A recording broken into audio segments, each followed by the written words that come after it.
Lord Captain. A noble aspiration, Lord Captain. I am ready to acquaint you with all the particulars that interest you. This is a topic for an official briefing, not a casual conversation. But I will try to answer succinctly. And if you permit, in my own words. The Coronis Expanse is considerably removed from the heart of the Imperium. This means that local warp routes become useless within months. Established pathways are regularly subject to attacks from all kinds of rabble. And in the only major port, the Imperium's frigates find themselves moored alongside pirate vessels. Until recently, the Coronis Expanse could hardly have been called a region of the Imperium.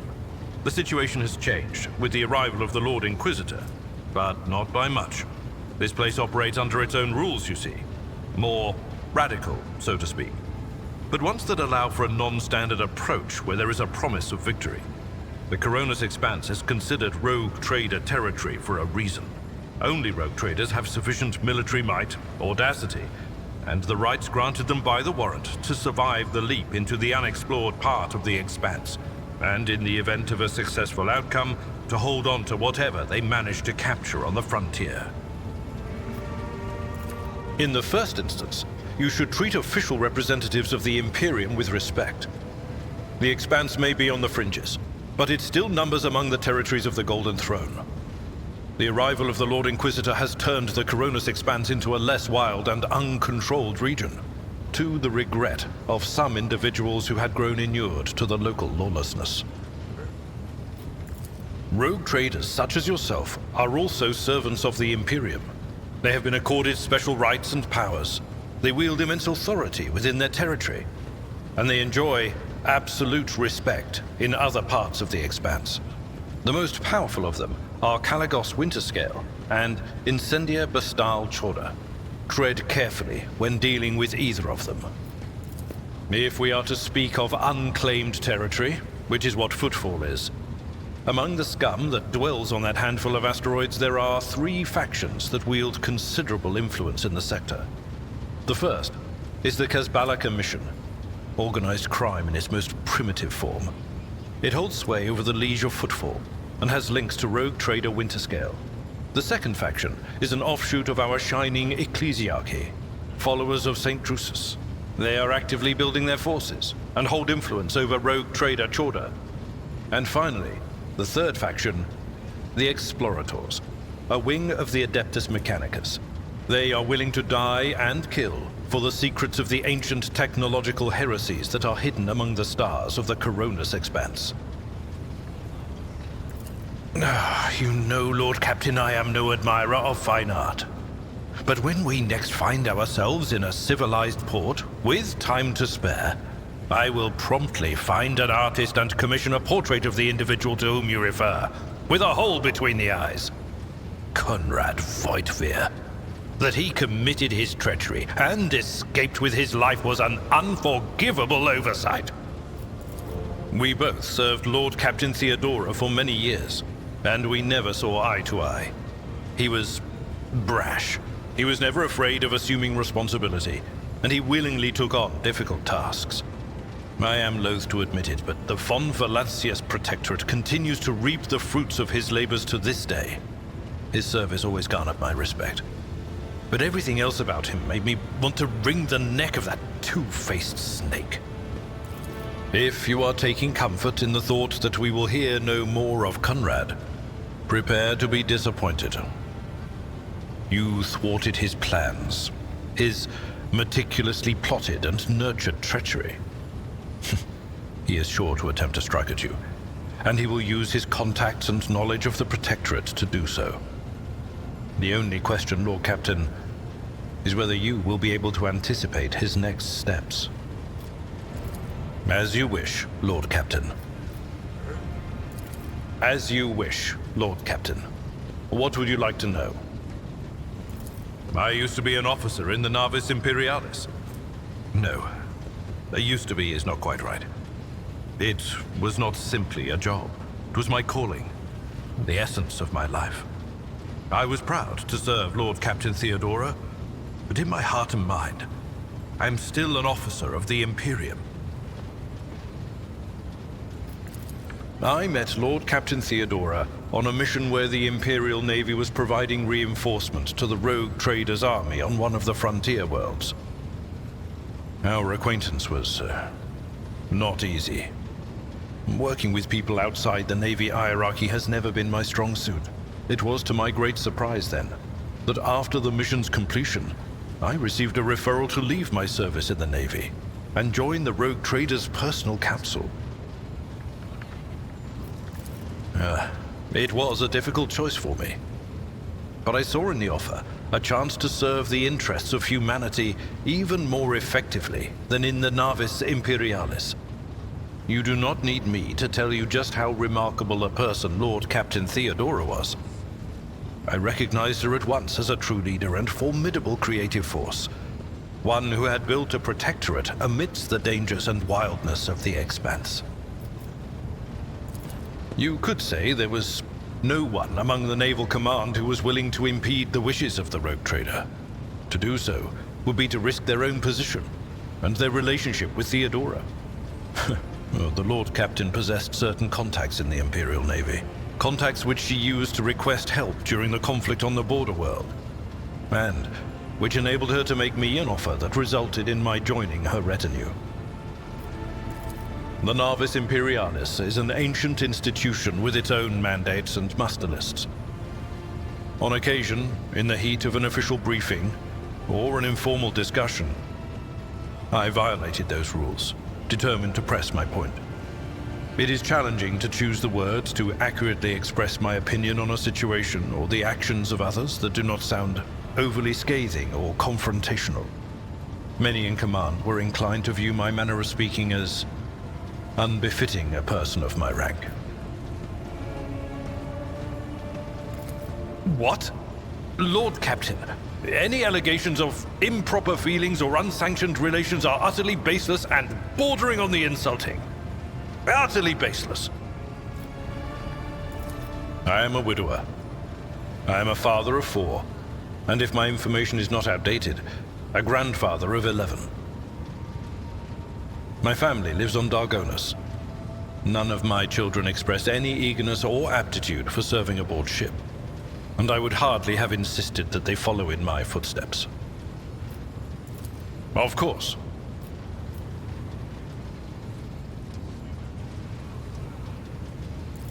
I thank you for the honor, but I must decline. As a former military officer, I believe in the importance of order in all things, including the chain of command. You are the Lord Captain, my direct superior. I am not prepared to address you in any way other than as regulation dictates. Lord Captain.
Watch and learn.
The little sister is afflicted with her own set of voices, ones that whisper to her about corruption and heresy.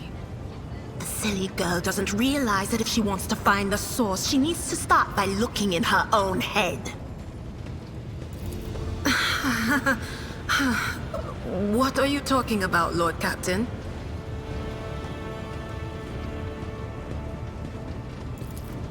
Look, Lady Theodora couldn't care less if some eggheads measured my brains or not.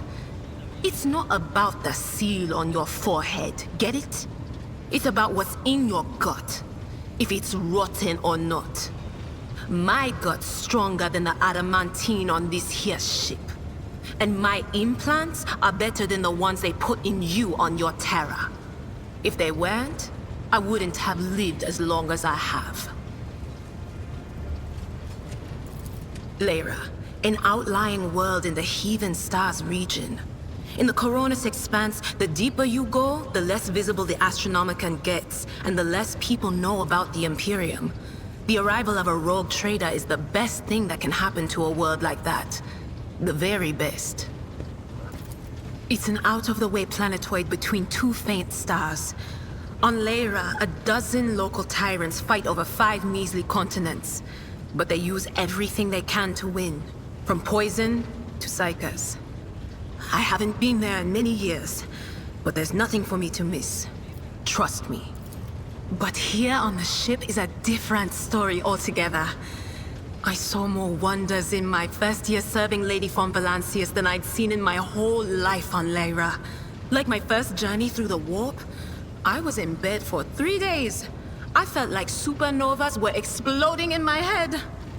I only found out later that I'd gotten off easy. Just through the bulkhead in the bay next to mine, a whole team turned into... Look at me rambling on, Lord Captain. Pay no attention.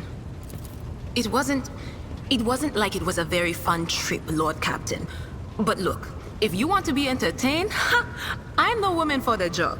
I'll entertain you with one of the stories from my collection, no problem. But if you want to hear about the time I melted everyone in the bay next door, well, I just don't really want to go into the details on that one, all right? Oh, I embroidered wall hangings in honor of our national heroes. I did the same thing I do here, Lord Captain. Divining. Our rulers prized the ability to see into the future. Every psyker that could be found was worth a small fortune on Lyra. There's no such thing as a peaceful life on Lyra. People like me were especially sought after. They'd pick psykers up wherever they found them, buy kids off their parents, even just abduct them. Take me, for instance. I got taken from my street gang. The older kids sold me when they noticed there was something off about me. The ruling dynasties had schools where they trained us and beat us black and blue. And then they packed us off to serve. Some of us held on for a long time, but others didn't last. Not everyone's as smart and talented as me, you know. Some people crossed the line and were out of commission before their time. Theodora von Valancius paid a visit to the ruler I was serving at the time. I don't know what the visit was for, and it's no business of mine anyway. I can still remember the way the voices in my head changed when I looked at her. They were practically screaming. She had so much behind her, and plenty ahead of her too. As I gawped at her, all of a sudden I heard a whisper. A hint, a suggestion, nothing more. But I know the difference between idle chatter and a real threat. I seized my chance and approached Theodora.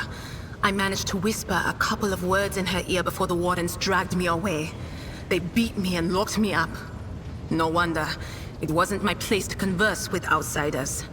And then Theodora's people came for me. They broke down the wall, butchered the guards. Also, I could tell them my warning in full. So I said the rest, but I didn't want to go back to my old life. And so I entered the service of the von Valancius dynasty. A few times. Not many. And if I think about it, why would I want to? I've got everything I need here. All the whispers I hear are familiar ones. They almost feel like family. And if I want to hear about the nightmares off the ship, I can, after some Amasek.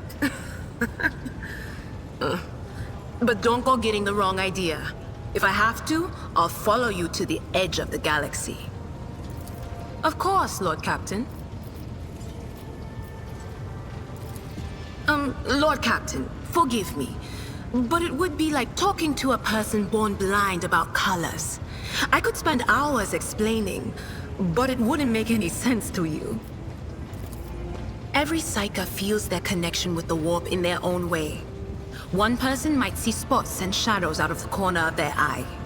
Another feels fingers running down their spine. As for me, I've got a door in my head. One that's open just a crack. There's no way to close it, no matter how hard I try. I've just had to get used to the whispers from the other side. When I need to use it for work, I listen in more closely. But I usually just try not to notice it. Training, habit, and a little Amasek and a couple other things you can get on the lower decks. If you put all those together, it makes things bearable. Sometimes I even wonder if I'm imagining half the voices I hear. You know, when life on board gets a little boring. Better than listening to the living, anyhow.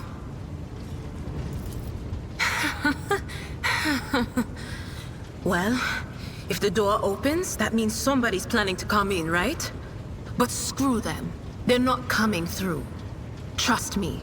I know how to keep my valuable head locked up tight. Only losers who are afraid of their own gift lose control. Or idiots who never figure out what they are before it's too late. Or little kids who want to play around with their shiny new toy. If you don't know the limits of your abilities, or you're always bouncing around in your own head, that's a recipe for disaster. All right. That's what I'm here for, after all. So, I'm just going to lean on that door in my head a little more, prick up my ears, and listen to what the warp's got to say about you. If you'll allow it, I can listen right now. All right, let's hear what they're whispering about you, hmm?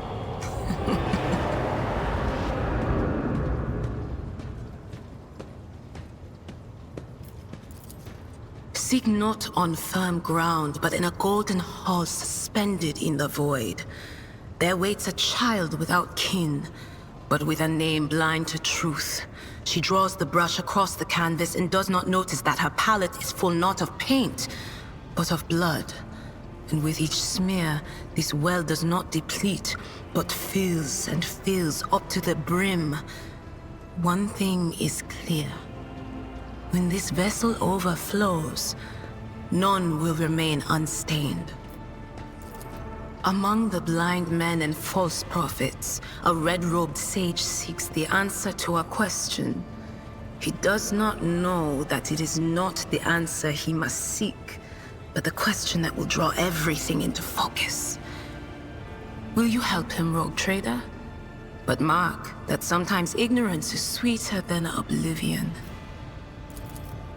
A chained hound chases after glimmers of the aurora, but sparks in the scent of oil confound his nose. The chain trails after him. What will happen if you pick it up? Will you become his master, or merely another beast in the pack of his true lord? The glow of dawn bursts forth from its prison. Dungeon walls cannot contain the dark essence wallowing in the dust. A naive cub pushes his nose into a familiar hand, one that holds death in twisted glass. Cherish it or cast it off as a burden. The sword of change has already been raised. What is one more life to it? I'm sorry, Lord Captain. The voices are going wild. I can't make out a thing. I'll try to rein them in, somehow. But for now... None of the officers knew the Lord Captain well. Not even Abelard, and she was always closer to him than anyone else. She told me from the off that if I ever listened to anything in the warp about her without her permission, I'd be going out through the airlock. I'm not an idiot, so I never stuck my nose where it didn't belong. Only when I was asked. It's hard to wrap my head around the fact that she's gone. Lady von Valancius gave me everything I have. She opened the stars to me and the paths between them. I still think I can hear her voice. You bet I do, Lord Captain. Okay, so we went to Footfall once. Well, I mean, Lord Captain Theodora went to Footfall a lot. But on that occasion, she took me with her for some reason. My day had gotten off to a bad start. My head had been yammering since I woke up, but there was nothing else for it. I had to go. We arrive at the place, and what a place! All the gentlemen and ladies dressed to kill, showing off their encrusted implants, all clustered around little tables. Well, turned out it was a gaming den. And not just any gaming den, but one run by somebody with deep pockets for people with just as much cash to splash. You should have seen it. People gambling away planets in a game of regicide. Anyway, so the Lord Captain wanted me to help her beat some guy. So I tell her, the chips won't land in your favor. You'll get a bad hand. Don't sit down at that table, your ladyship. But did she listen? Of course she didn't. If there's one thing she never lacked, it's stubbornness. So they sat down and the cards were dealt. I'm hovering around like I'm not involved, but I'm keeping my eye on things. And everything in my head keeps getting louder and louder. Anyway, it's a good thing I realized in time that my mind wasn't going haywire over a losing hand, but something else. I made some excuse to drag the Lord Captain up from the table and took her away from that place. And a few minutes later, the room where we'd been... It turned out some wise guy had the same bright idea to bring a pet psyker along with him. One of those ones who just scuttle around in Footfall's underbelly. And the psyker just freaked out, I guess. After all the commotion, people went to see what happened in the room. And they'd all gone for each other's throats. Literally. With teeth. And I think they completely detached that asteroid from Footfall and pushed it off into open space so it would head off toward the local star. Of course. Always at your service. Whenever you need me.